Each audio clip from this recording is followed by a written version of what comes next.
일본에 미즈노 겐조라는 분이 있습니다. 이분이 초등학교 4학년 11살 때 뇌성마비를 앓아요. 그래서 몸을 전혀 움직일 수 없게 됩니다. 이분이 할 수 있는 건 오직 하나, 딱 하나 할 수 있었어요. 그게 뭔지 아십니까? 눈을 깜빡이는 거예요. 그러니까 이분이 몸을 움직일 수 있는 건 딱 하나, 눈을 깜빡이는 것밖에 할 수가 없습니다. 온몸이 마비가 되어서 그거 하나를 가지고 의사소통을 할 수밖에 없었어요.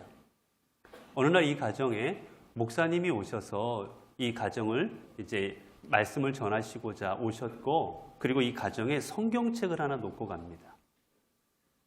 미즈노 겐조가 이제 나중에 할 일이 없지 않습니까? 누워가지고는. 누워서 TV 보는 것도 한두 번이 이제 할 일이 없으니까 목사님이 주고 가신 그 성경책을 읽기 시작했어요.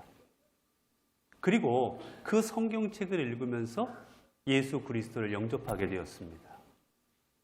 그래서 이분이 그때부터 하나님께서는 잘났든 못났든 다 하나님의 자녀로 삼아주시고 하나님께서 구원을 하시고 하나님께서 인도하여 주시는구나를 깨닫고는 내가 비록 눈밖에 깜빡일 수 없어도 하나님이 나를 통해 이루실 일이 있을 거라는, 하나님께서 나를 구원받게 하신 이유가 있을 거라는 생각을 하게 됩니다. 그러자 그의 삶이 변화가 일어나기 시작해요. 이전까지는 내가 왜 이렇게 되었을까? 내가 세상에 쓸모가 있나? 쓸모가 없지 않나? 그런 생각만 하고 있는 이 사람에게 이제 다른 마음이 갖게 들어오기 시작합니다. 바로 나도 하나님께서 창조하신 하나님의 창조물이다라는 생각을 하게 돼요.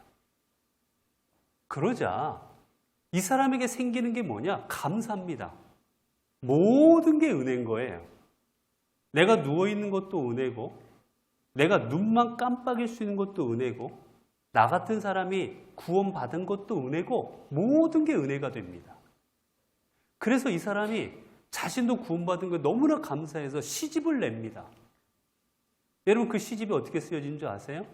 눈을 깜빡할 때마다 우리말로 하면 한 번 깜빡이면 기역, 두 번 깜빡이면 니은, 세 번 깜빡이면 디귿, 이런 식으로 해서 글을 써내려가기 시작해요.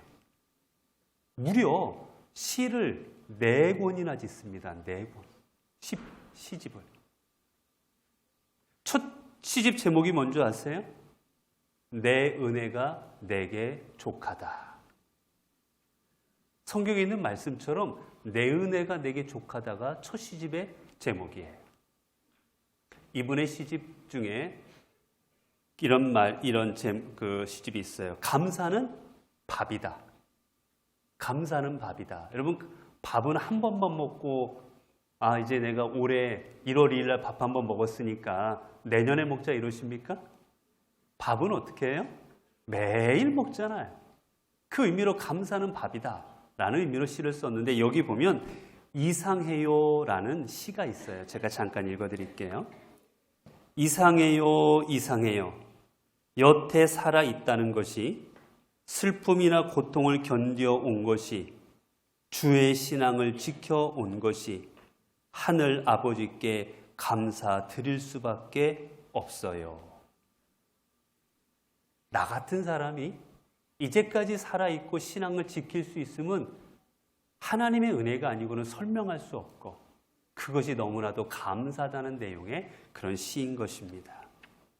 이분은 이후로 예수님을 영접한 이후로 평생 누워서 지냈지만, 이분은 하나님 앞에 감사하는 마음으로 괴롭거나 슬프거나 하나님께서 내 삶의 동행자가 되어주신다는 그 마음을 가지고 하나님의 부르심을 받을 때까지 그렇게 감사하며 시를 쓰며 그렇게 살아갔습니다. 여러분, 그렇습니다. 여러분, 이게 바로 우리 믿음의 성도들이 살아가는 삶의 자세입니다. 우리가 돌아보면 여러분, 우리는 감사할 수밖에 없는 게 우리의 삶입니다. 내가 누리고 있는 것들, 그리고 내가 현재 갖고 있는 것들, 내가 현재 이 자리에 있는 모든 것은 하나님의 은혜가 있었기에 우리가 누리고 가지고 있을 수가 있는 것들이지요.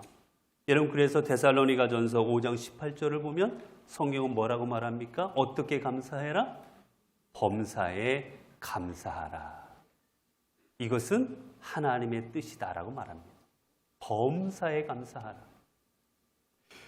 우리가 잘 아는 노벨 평화상을 받았던 수상자 알베르트 슈바이처는 말했어요. 감사는 삶의 비밀이다. 감사는 삶의 비밀이다. 여러분 인생에 있어서 가장 감사하는 것은 가장 멋진 것, 우리의 인생의 가장 멋진 것은 범사에 감사하는 것이다 라고 말합니다. 여러분 어떤 분들의 인생을 보십시오. 매사에 감사하는 분의 인생이 있고 매사에 불평하는 분의 인생이 있습니다. 여러분 어떤 분의 인생이 더 훌륭해 보이십니까? 어떤 분의 인생이 더 아름다워 보이십니까? 그분의 삶이 비록 힘들고 어려울지라도 범사 매사에 감사하는 그분의 삶이 더 아름다워 보이고 가치 있어 보이고 훌륭해 보이지 않습니까? 여러분 그렇기에 우리의 삶의 행복의 비결은 거기에 있습니다. 우리의 삶을 아름답고 가치 있고 행복하게 만드는 비결은 여러분 내가 많이 가져서가 아니라 내가 감사함으로 이루어지는 겁니다. 우리는 내가 많이 가져야만 감사할 수 있다고 생각해요. 내가 건강해야 감사하고 무엇인가 하나님 앞에 구한 것이 내가 응답받아야 감사하다고 생각합니다. 그러나 우리가 범사에 감사할 때 그 삶에 하나님께서는 더 많은 감사의 제목들을 주시고 그 삶을 하나님의 은혜로 하나님의 역사하심으로 채워주십니다. 여러분 그래서 유대인들이 아주 많이 읽는 탈무드라는 책을 보면 이렇게 적혀 있습니다. 혓바닥에게 우리의 혀에게 감사합니다 말을 길들이기 전에는 아무 말도 하지 마라. 내 입만 열면 감사합니다라는 말이 나오기 전에는 말하지 말아라 라고 말합니다. 여러분을 삶에 살아가시면서 여러분의 입에서 가장 많이 나오는 말이 뭡니까? 여러분의 가장 입에서 많이 나오는 말이 우리에게 감사가 되어야 될 겁니다.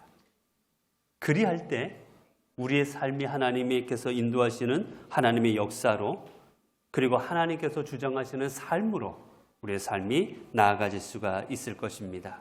여러분, 우리 삶의 모든 것은 하나님께로부터 인함입니다.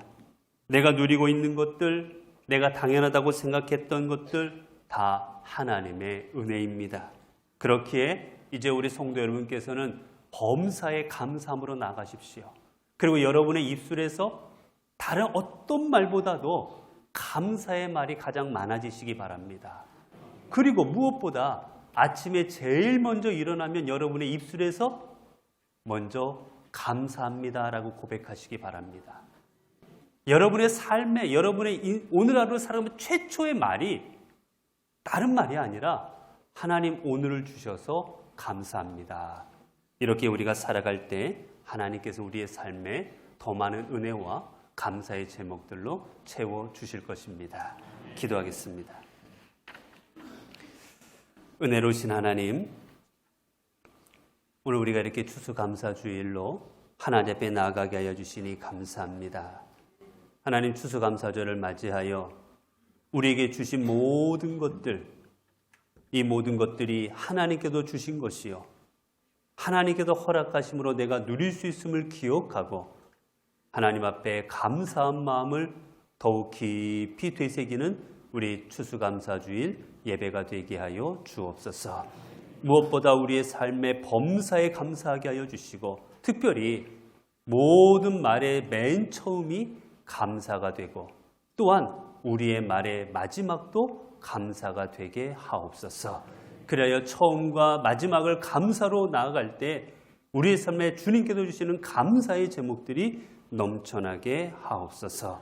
우리 주 예수 그리스도 이름으로 기도드리옵나이다. 아멘.